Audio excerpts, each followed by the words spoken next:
I'm Zarat Boyd. I have the awesome honor and privilege of planting a church with my husband Damien in one of the most historic, beautiful, yet under-resourced communities in Atlanta, Georgia. That church is Vertical Church.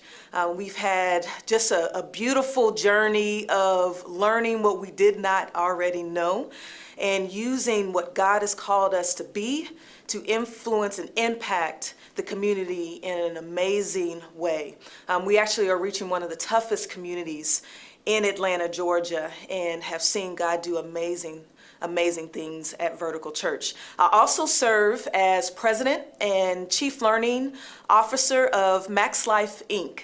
And Max Life is a strategic solutions company that empowers leaders and leadership teams to pursue significance. So I've had the beautiful opportunity of working with entertainment companies, medical institutions, school districts, churches, denominations, church planning organizations, and sports teams, and to walk them through navigating change within their team, within their staff, within their organization, and also within their community. So I have seen the good, the bad, and the ugly of navigating change as leaders, and that's what I want to focus our time on, is how do you as a leader holistically and effectively navigate change. So I want to just talk about 5 different perspectives, or what I call lenses, that help you to do that effectively. And it kind of reminds me of this amazing smartphone that I just heard about that's kind of on the market now, and it has 16 different lenses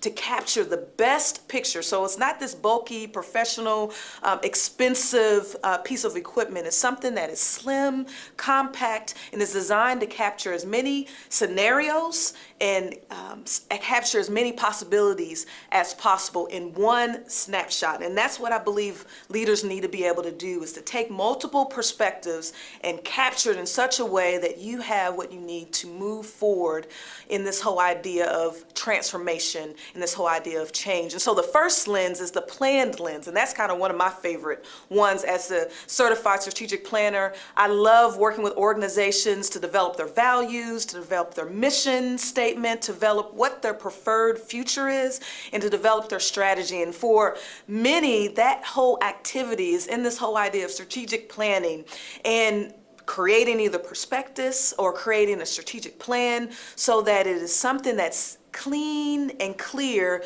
to move directionally forward. And so this step-by-step process is characteristic of this planned lens. But I also know, through working with organizations and churches for over 15 years, that those plans sometimes don't really work out. And so my question to you as a leader is that as you proactively develop plans, do you leave space for the emerging possibilities that will be before you? And that leads us to our second lens, and that's the adaptive lens. This whole idea of change that is really more unplanned. It's the natural progression of how things work. So one of the core activities of the adaptive lens is this idea of organic strategy. A lot of people are like, what do you mean organic strategy? But it's looking at strategy as emergent,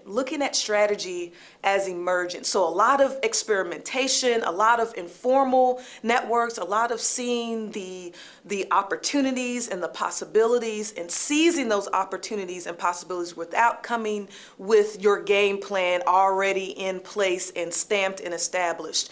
And we've seen that in Vertical Church in our early days of working with organizations and working with schools, and really asking the question and taking a listening and learning posture versus, hey, we have our plan, we're going to do this, we're going to do that, but taking a different approach and saying, what it is do you need as an organization? And I remember working with one of the schools in our community, one of the schools that really is great need, but doing great work, K through 8 school, actually a K through 12 school, and asking the question of what do you need? And so we initially thought we were going to meet in this particular school, but we ended up finding out that they needed something that was greater than our need.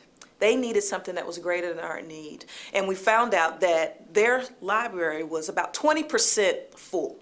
And so we were like, even though we may not meet here, and we never have over the last 5 years of working with this particular school, but being able to seize an opportunity, we were able to collect over 2,500 books for this library, working with other organizations and churches and ministries and individuals to fill a need. And so taking strategy as emergent was vital for navigating change. So that's the second lens, the adaptive lens. The third lens is this whole idea of life cycle. So the life cycle lens, looking at change from a very rational, step-by-step approach, but looking at it from stages. So you hear, stage 1 is the conception, stage 2 is the birth, stage 3 is the growth, stage 4 is the maturation. People have different words for those various stages, but as a leader, knowing what particular stage you're in and being open to really identify the context in which you're in, and not just the stage or not just what people say you need to do at a particular stage. And we find this in a lot of times in hiring. So a lot of the people development activity, hiring, training, developing people, but hiring is really interesting because a lot of people tell you when you think about change and you reach a particular growth in your organization and in your church that you needed to hire, for instance, a worship leader. That's your first hire, but depending on your context and depending on your particular focus, you may need to hire a community engagement person instead of a worship leader. So being very sensitive to the stage of development and your particular context as a leader as you navigate change. So that's the third lens, the life cycle lens. The fourth lens is the cultural lens. This is the one that kind of trips people up a lot of times. This is the type of change that's a lot of times unmanageable, sometimes dynamic, sometimes even irrational.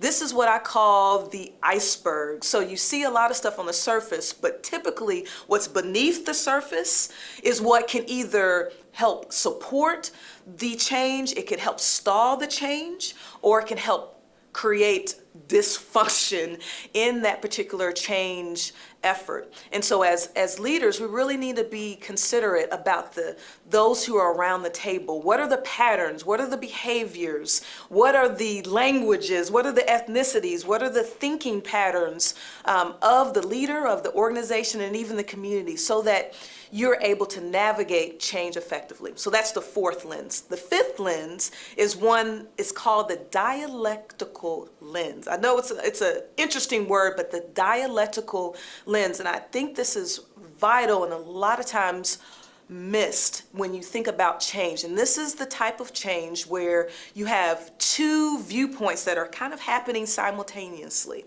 but they're opposing viewpoints. And so kind of things seem like they're going good, and then there's a moment where there's like a revolution, there's an explosion because those two viewpoints collide. You see this a lot of times when you see those who are marginalized. When you see those that are marginalized. So you have those that are empowered, they have privilege, and then you see those who may not have a voice. And so when you think about leadership and you think about navigating change, who are the people in your context that don't have a voice? How do you elevate those individuals and their voice to ensure that you have more of a holistic picture of what you're facing related to change and how you're going to navigate change? So elevating the voice of those who are marginalized and may be overlooked. And that takes some time and it takes sensitivity as a leader, but it's critical in order to see the best picture of change that you need to have and how you navigate as a leader. So those are the five lenses. You have first the plan lens, which is very, very popular. People use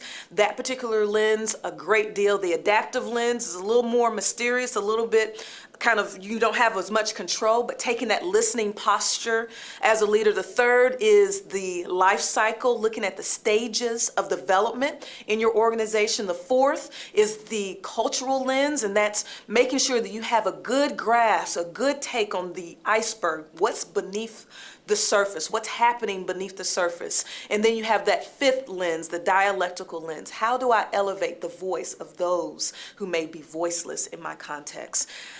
God is the only one who is constant. Everything else changes. And so as leaders, we have to be very intentional about navigating change. And if you do that and you take that multi-lens approach, I believe God can do great things through you.